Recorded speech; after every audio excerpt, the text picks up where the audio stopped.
खबर हिमाचल प्रदेश देख रहे हैं आप और मैं हूं आपके साथ ज्योति।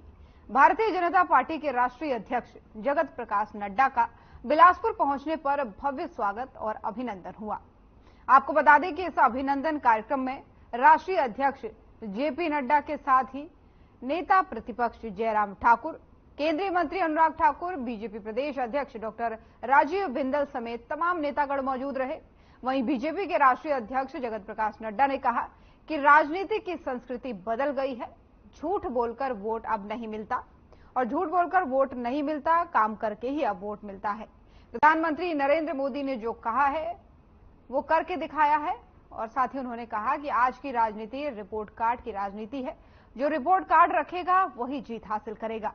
आगे उन्होंने कहा कि देश को पीएम मोदी की गारंटी पर विश्वास है और गारंटी पूरी करने की गारंटी है तो वो मोदी की गारंटी है।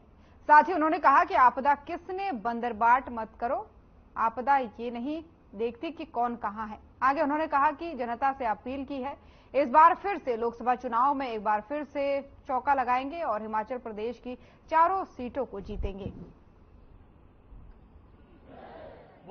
प्रधानमंत्री ग्रामीण सड़क योजना में 2700 किलोमीटर के लिए उस योजना के तहत भी पैसा दिया गया है। यानी मैं इसमें एक बात बड़े स्पष्ट शब्दों में कहना चाहता हूं, ये आंकड़े मैंने आपके सामने किस लिए कहे, पत्रकार बंधु किस लिए आपसे कहे। मैं राजनीति नहीं करना चाहता हूं, ये हमारा घर है भाई। यहां हम कोई स्कोर नहीं करना चाहते, यहां हम ये कुछ नहीं कहना चाहते। लेकिन हां, मैं कांग्रेस के लोगों को भी कहूं कि आपको मिले और आप कहे कुछ नहीं मिला, और चाहिए और चाहिए। अरे जितना दिया है उतना खर्च तो करो। हमने हमेशा कहा है हिमाचल को जब भी जरूरत होगी प्रधानमंत्री मोदी जी की तरफ से पहले राउंड में ही आपको मिल जाएगा और उसमें कोई कसर नहीं छोड़ेगा। एक बार मोदी जी। इसलिए मित्रों, चाहे राहत की बात हो, आप बताइए 1782 करोड़ रुपए खर्च हो गए क्या? आप बताइए 1100 मकानों के लिए दिए गए पैसा खर्च हो गया क्या? 11,000 मकानों को। मैं जब आपके स्टेटमेंट सुनता हूं तो मुझे पता लगता है कि राहत में भी बंदरबाट हो रही है। अपना पराया देखा जा रहा है। कौन सा पंचायत का प्रधान हमारा है और कौन सा दूसरा है। अरे बादल फटता है तो वो सबको साथ लेके जाता है, वो कांग्रेस और बीजेपी नहीं करता। ये समझ में आ रहा है। अगर कोई विपदा आती है तो वो विपदा कभी कांग्रेस और बीजेपी में अंतर नहीं करती है। इसलिए मैं हिमाचल सरकार से निवेदन। और हिमाचल प्रदेश में कैबिनेट मंत्री के रूप में शपथ ग्रहण के बाद से शनिवार को यादवेंद्र गोमा समर्थकों के साथ सचिवालय पहुंचे और आधिकारिक रूप से अपना कार्यभार उन्होंने संभाला। हालांकि मंत्री के रूप में यादवेंद्र गोमा कौन सा विभाग संभालेंगे इसके लिए अभी थोड़ा इंतजार करना होगा। लेकिन प्रदेश सचिवालय में अपना कार्यभार संभालने के साथ ही यादवेंद्र गोमा ने कांग्रेस आलाकमान और मुख्यमंत्री सुखविंदर सिंह सुक्खू का इस नई जिम्मेदारी के लिए धन्यवाद दिया है। वहीं यादवेंद्र गोमा ने कहा है कि सीएम सुक्खू के व्यवस्था की मुहिम को आगे बढ़ाते हुए प्रदेश को विकसित बनाने के लिए वो हर संभव प्रयास करेंगे। आगे उन्होंने कहा कि जिला कांगड़ा की 15 में से 10 सीटों पर जनता ने कांग्रेस को आशीर्वाद दिया है। वहीं पोर्टफोलियो को लेकर के यादवेंद्र गोमा ने कहा कि मुख्यमंत्री जो भी उन्हें जिम्मेदारी देंगे वो पूरी लगन के साथ उसे निभाने का प्रयास करेंगे। यादवेंद्र गोमा ने कहा साथ ही कि हालांकि अभी उनसे पूछा नहीं गया है कि उन्हें कौन सा विभाग चाहिए, लेकिन अगर उन्हें पूछा जाता है तो अपनी इच्छा भी जाहिर जरूर करेंगे। मुख्यमंत्री ठाकुर सुखविंदर सिंह सुक्खू जी का भी धन्यवाद करता हूं कि जिन्होंने अपना आशीर्वाद और अपना भरोसा मेरे ऊपर जता के मुझे जो है वो कैबिनेट में स्थान दिया है। और नई जिम्मेवारी है और नई जिम्मेवारी के साथ साथ किस तरीके से प्रदेश को आगे ले जाना है, किस तरीके से प्रदेश को आगे बढ़ाना है, जो माननीय मुख्यमंत्री जी का एक व्यवस्था परिवर्तन का नारा है उसके अनुरूप जो भी उनका आदेश होगा उस तरीके से जो है प्रदेश हित में प्रदेश को आगे ले जाने के लिए जो है मैं अपनी ओर से हर संभव प्रयास करूंगा।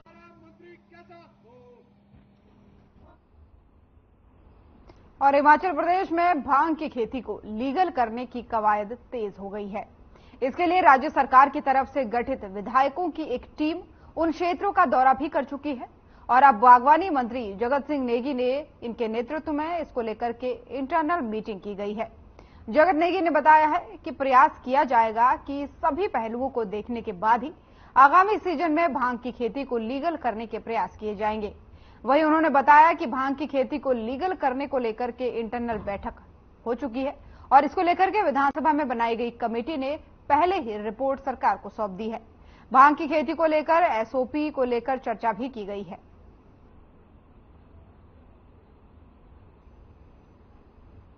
ये भांग की खेती को लेकर एक इंटरनल मीटिंग हुई थी।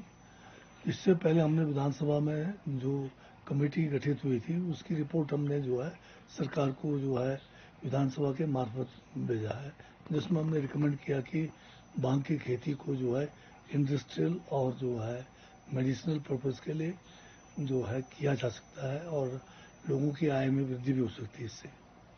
तो इसके लिए जो नियम बनने हैं या जो इसका एसओपी बनना है उस बारे में इंटरनल मीटिंग हुई है और एक खाका तैयार किया गया है जिसका प्रेजेंटेशन हम जो है शीघ्र मुख्यमंत्री के पास पेश करेंगे। केंद्र सरकार ने एक बहुत बड़ा जो है जिसमें अरबों रुपए खर्च करके हजारों गाड़ियां जो है एक यात्रा के रूप में गांव-गांव भेजने का कार्यक्रम किया है।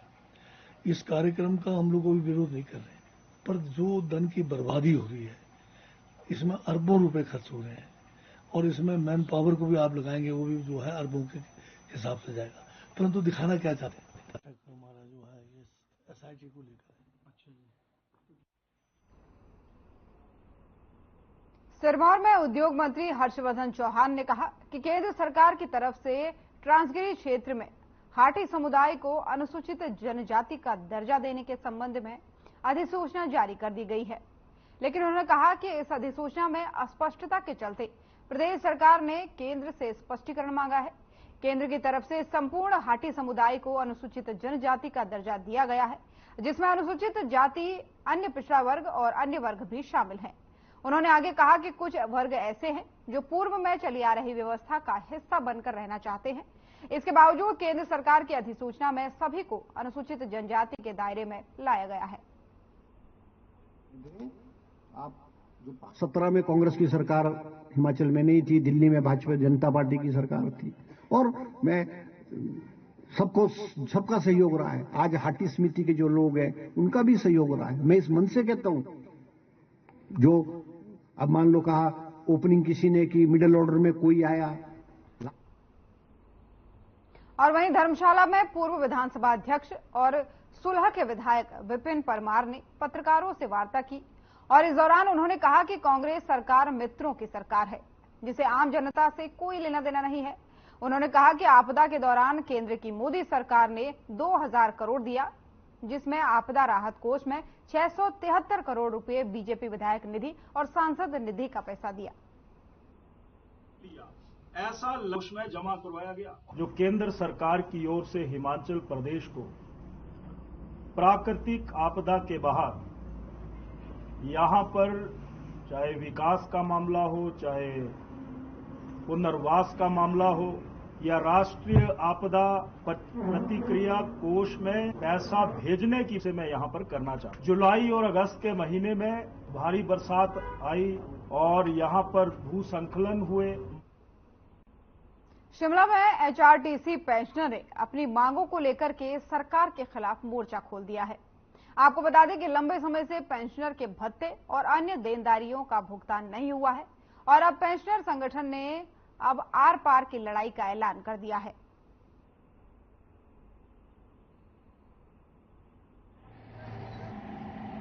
हमारी जो मुख्य मांगे हैं उनमें ज्यादा लंबी चौड़ी लिस्ट नहीं है, 5 ही हमारी मांगे हैं।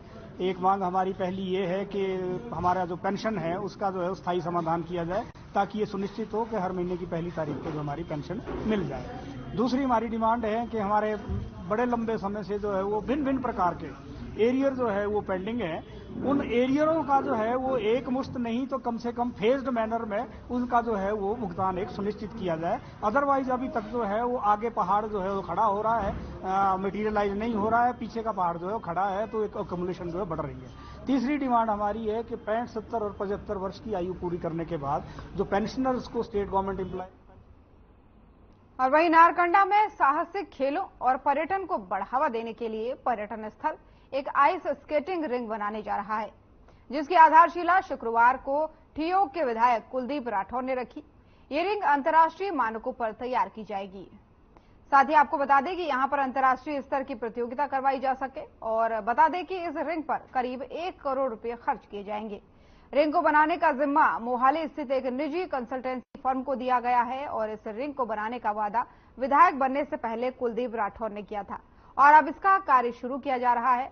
वहीं विधायक कुलदीप सिंह राठौर ने कहा कि नारकंडा में आइस स्केटिंग रिंग बनाने की योजना पिछले 15 सालों से चल रही है, लेकिन वन विभाग की अनुमति न मिलने के चलते ये काफी समय से लटका हुआ था और जैसे ही वे विधायक बने तो इस कार्य को प्राथमिकता कर किया जाएगा।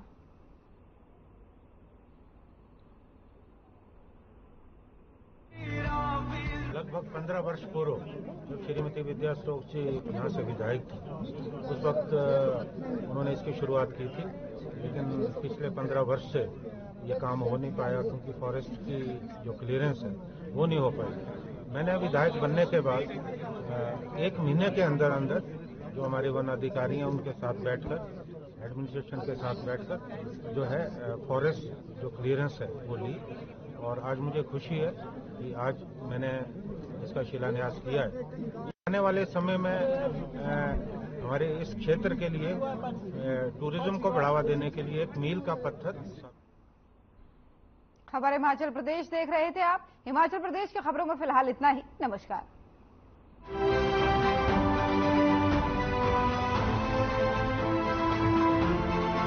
मेरे जैसा